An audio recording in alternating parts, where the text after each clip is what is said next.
Kita BAP ya, terus orang dipukulin, gimana cara jawabnya? Itu kalau dengar ceritanya itu kayak berhari-hari disiksa, nasi digeletakin di lantai, lu disuruh jilat-jilat kayak anjing, itu kayaknya berhari-hari disiksa. Padahal kalau kita lihat jamnya, logiknya enggak, 31 jam tadi paling banyak 31 jam.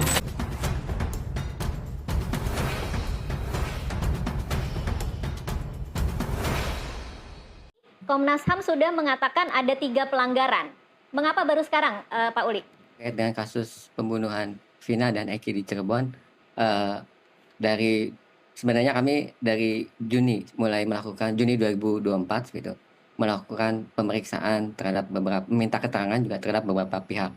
Begitu juga terhadap saksi, sehingga kami membutuhkan waktu. Dan sebenarnya dari Juni, September udah selesai, itu waktu yang cepat, sekitar kurang lebih 4 bulan ya, kami menyelesaikan pemantauan dan juga menemukan fakta-faktanya. Dan yang tahun 2016 aduan itu sebenarnya Komnas HAM sudah meminta konfirmasi ke Irwasda Polda Jabar dan juga Bid Propam Polda Jabar. Nah, dan itu ketika kasus pembunuhan Vina dan Eki ini menjadi atensi publik bulan Mei, tentu Komnas HAM menaruh juga atensi itu. Meskipun aduan yang lama, kami juga sudah ada sebenarnya saran kepada Polda Jabar dan juga Polres Cirebon agar penyelesaiannya juga memperhatikan hak-hak dari tersangka, karena waktu itu masih tersangka ya, dan terdakwa begitu. Betul ada 3 jenis pelanggaran terkait dengan Undang-Undang 39 tahun 99 tentang hak asasi manusia. Pertama, hak atas bantuan hukum, kedua, hak atas bebas dari penyiksaan, dan yang ketiga adalah hak terdakwa bebas dari tindakan sewenang-wenang, terutama penangkapannya.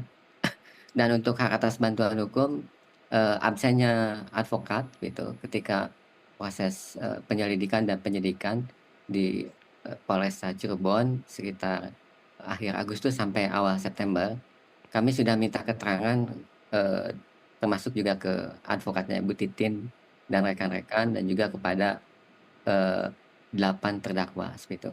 Nah, kami sudah meminta keterangan, kemudian juga kami meminta keterangan ke penyidik pada waktu itu, dan juga kepada Bid Propam Polda Jabar seperti itu.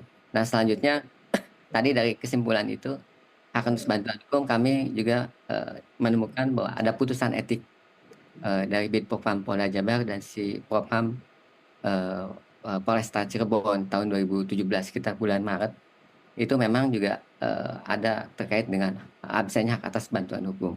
Nah, jadi temuan kami terkonfirmasi sebetulnya. Begitu juga hak atas bebas dari penyiksaan, itu juga sudah terkonfirmasi karena kami minta keterangan kepada terdakwa, kemudian kami melakukan menganalisis hasil digital forensik gitu, Komnas HAM. Kemudian juga kami mengkonfirmasi ke Bid Propam Polda Jabar dan Ditreskrimum Polda Jabar, dan ada sidang etik, putusan sidang etik yang juga menyebutkan adanya penyiksaan gitu terhadap di waktu itu di Pati ya, tahanan seperti itu. Baik. Itu kami konfirmasi seperti itu, dan kami juga mempelajari amar putusannya seperti itu. Nah, itu yang kami dapatkan seperti itu. Dan tahun 2000 kami baru dapatkan memang sekitar bulan Agustus ya, Agustus Baru tahun Juli, ini kan ya Pak Uli? Betul, tahun ini. Oke. Ketika kami minta keterangan ya. Ya, kalau mengenai rekomendasi Komnas HAM yang saya dengar di 2024 ini, walaupun sudah sangat terlambat, ya buat saya ini suatu kemajuan lah. Jati diri Komnas HAM sudah mulai kelihatan gitu. Artinya ketika 2016 tanggal 13 September 2016 saya menghadap Komnas HAM, kemudian juga memaparkan apa yang terjadi, karena dalam surat yang saya kirimkan itu kan ada 9 item, itu jelas sekali rangkaian uraiannya seperti apa yang terjadi di 2016 sejak tanggal 31 September sampai saya menghadap Komnas HAM. Tetapi memang baru 5 bulan kemudian, 4 bulan kemudian, dan itu pun suratnya ke Irwasda Polda. Tapi apapun yang terjadi, nah ketika viral itu kan saya dipanggil kembali pada tanggal 22 Mei, saya dipanggil kembali, Komnas HAM ternyata masih menyimpan berkas saya berkas ini yang rincian materi pengaduannya, tetapi juga masih menyimpan klarifikasi kepada Irwasdanya Polda Jabar, tetapi gambar ini sudah hilang. Akhirnya Komnas HAM meminta kembali pada tanggal 22 Mei 2024 setelah viral. Itu pun setelah saya speak up di media bahwa sebenarnya dari 2016 saya sudah menyatakan itu.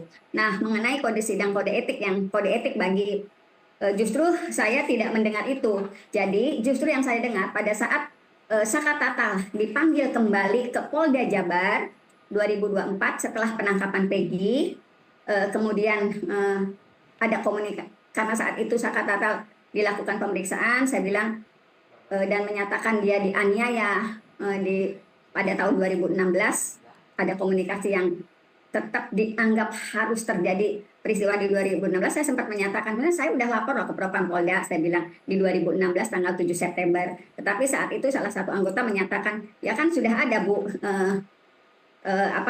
hukuman bagi anggota. Iya, saya bilang, tapi yang dihukum bukan anggota yang melakukan tindakan penganiayaan seperti saya yang laporkan ke Propam Polda maupun ke Komnas HAM, tetapi yang dihukum adalah yang telah menyatakan bahwa 2016 itu adalah kecelakaan lalu lintas dan dianggap salah menafsirkan peristiwanya. Waktu itu salah satu anggota menyatakan, kok Ibu tahu? Ya tahulah, saya bilang, yang dihukum kan yang itu kan, yang dari Polsek Talun. Saya hanya jawab itu. Jadi mengenai kode etik yang berkaitan dengan penganiayaan malah saya tidak dengar itu. Saya justru dengar 2017 itu yang dihukum itu yang melakukan olah TKP di Polsek yang menyatakan itu kecelakaan. Itu pada bulan Mei saya dipanggil kembali oleh Komnas HAM pada tanggal 20 Juli 2024. Saya kan terus berkomunikasi dengan anggota Komnas HAM. Gimana sih Pak perkembangannya? 2016 oke lah saat itu tidak terbuka, tapi kan sekarang sudah viral. Saya bilang tanggal 20 Juli 2024 saya berkomunikasi, kemudian jawabannya hanya kami masih berproses Bu dan sedang mengumpulkan bukti yang kuat. Itu jawaban dari salah seorang anggota Komnas HAM. Kemudian pada tanggal 2 Agustus 2024 saya juga tetap nanya, Bapak gimana Pak? Soalnya LPSK justru sudah menyatakan ada 12 yang diduga melakukan tindak kekerasan pada ke-8 terpidana. Dijawabnya, sore Bu, kami sedang berproses. Kami baru saja meminta keterangan dari Polres Cirebon dan Polda Jabar. Itu yang terjadi 2 Agustus. Jadi, kalaupun ada informasi seperti itu, saya kayaknya agak sanksi deh, Mbak.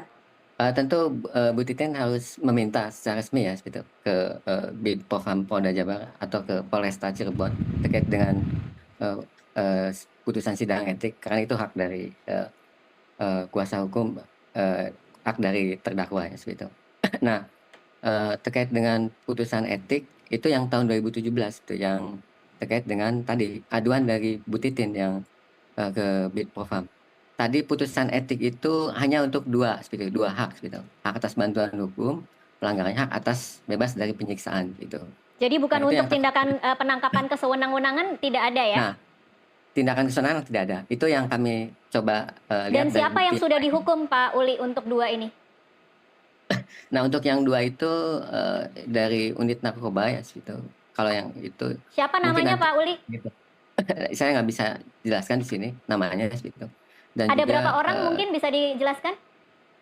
dari Tahti, gitu, unitnya saja, gitu. Iya. Nanti mungkin Anda harus lebih jelasnya ke Polda Jabar. Agak sulit Pak Uli, Polda Jabar sangat tertutup yang- untuk kasus ini.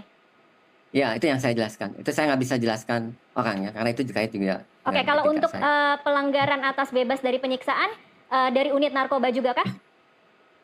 Itu yang kami dapatkan pengakuan dari para terdakwa, kemudian juga ada beberapa yang saksi fakta yang kami dapatkan di lapangan, gitu. Tentu ini juga kami tidak bisa mengemukakan, gitu, saksi-saksinya, gitu. Dan juga tadi terkait dengan surat penangkapan waktu itu akhir Agustus, kami tidak juga mendapatkannya, seperti itu. Jadi kami sudah konfirmasi ke berbagai pihak, seperti itu. Karena waktu itu yang melakukan penangkapan unit narkoba, seperti itu. Dan kalau menurut kami, penilaian kami itu bukan tertangkap tangan. Jadi tadi ada hak yang dilanggar terkait dengan penangkapan yang tidak boleh sewenang-wenang.